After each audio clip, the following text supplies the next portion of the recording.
چند ایسے کلمات جن کا ثواب لکھنے سے خود فرشتے بھی عاجز آ گئے۔ ایک دفعہ ایک آدمی نے کچھ کلمات کہے تو فرشتے گھبرا گئے اور اس کا ثواب نہ لکھ سکے، تو اللہ رب العزت کے سامنے عرض کی، یا اللہ کہ ان کلمات کا کیا کریں؟ تو اللہ رب العزت فرماتے ہیں، ان کلمات کو یوں ہی لکھا رہنے دو، جب میرا بندہ مجھ سے ملاقات کرے گا تو اس کا ثواب میں خود دوں گا۔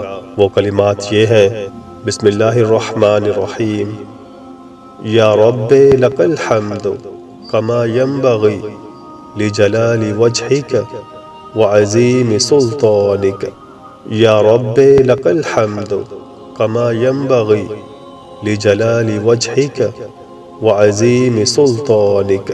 اے میرے رب، تیری اتنی تعریف جتنی تیرے چہرہ اقدس کے جلال اور عظیم بادشاہت کے شایان شان ہو۔